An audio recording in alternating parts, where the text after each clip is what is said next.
देखिए, सबसे बड़ी समस्या क्या है, जैसे मैं आपसे कहूं मैं इंजीनियरिंग का विद्यार्थी हूं, अब कोई फिजिक्स केमिस्ट्री मैथ पढ़े नहीं और इंजीनियरिंग की किताब उठाए, कह जी अंग्रेजी तो मैंने पढ़ी है, वही अंग्रेजी इसमें लिखी, वही अंग्रेजी इसमें लिखी, मैं इसका इंटरप्रिटेशन कर रहा हूं।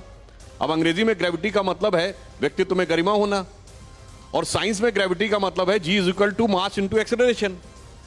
अब समस्या क्या है कि बगैर समझे हुए, मैं विनम्रता से कहना चाहता हूं, जितने भी ये तथाकथित वामपंथी हैं, इसमें से किसी ने वैदिक गुरुकुल में शिक्षा लेने के बाद वेदों पर टिप्पणी की हो तो मैं पूछने को तैयार हूं। और तो और छोड़िए, इनमें से किसी को वैदिक व्याकरण की संस्कृति नहीं पड़ी है। देखिए, लौकिक संस्कृत का व्याकरण अलग है, वैदिक संस्कृत का व्याकरण अलग है। मैं एग्जाम्पल देना चाहता हूं। मकर संक्रांति का पर्व है। संक्रांति का अर्थ होता है नीचे से ऊपर जाना, सूर्य दक्षिणायन से उत्तरायण जाता है। वैदिक व्याकरण में संक्रम का अपोजिट है विक्रम, यानी ऊपर से नीचे जाना, पर लौकिक संस्कृत में विक्रम पराक्रम का अर्थ हो गया, इसीलिए विक्रमादित्य शब्द प्रयोग होता है।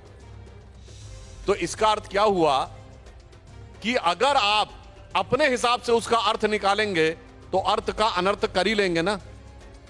मैं एक और उदाहरण देना चाहता हूं। अच्छा, ये बताइए, आज जो ज्यादा अंग्रेजी पढ़े लिखे हैं उनमें से 10 में से 9 लोगों से पूछिए पैसारे शब्द का अर्थ क्या है, तो यही कहेंगे ना, पैसारे मतलब पैसा रे।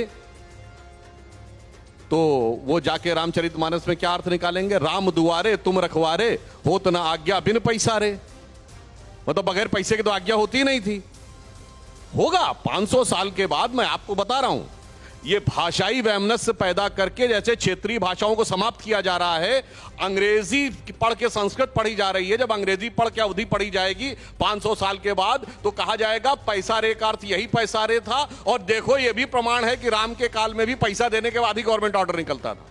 ऐसे ऐसे एब्सर्ड बातें करने का प्रयास। और अंत में एक बात विनम्रता से कहूंगा, सिर्फ हिंदू धर्म में यह है, इस्लाम में बताइए, मुफ्ती, मुकर्रम, बारी, मौलवी, किसी की हैसियत है उसके अलावा कोई कुछ बोल दे।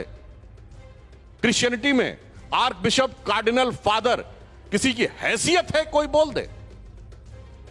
जो लोग बैठे हमारे विरोध में, मैं हैसियत शब्द का प्रयोग कर रहा हूं। अगर हैसियत है तो बोल के दिखाएं, मगर यहां पर कोई भी बोलेगा, कुछ भी बोलेगा, बगैर पढ़े लिखे बोलेगा, जानकारी के बगैर बोलेगा। मैं एक सुनवा रहा हूं आपको। Wherever you find a kafir, into bracket Hindus, wherever you find a kafir, you kill them. नहीं, मैंने सिर्फ ये कहा, मैंने ये कहा कि हैसियत हो तो बोलिए। एक एक करके बहुत साफ कह रहे हैं, वो बहुत साफ कह रहा है, मैं नहीं बोल रहा हूं। इनके लोगों के द्वारा संज्ञा प्राप्त शांति का मसीहा जाकिर नायक कुरान की एक आयत को उद्धृत करते हुए कह रहा है, और कह रहा है wherever you find काफिर, स्कोप नहीं छोड़ा इंटरप्रिटेशन का, इन A bracket Hindus kill them. बोलिए।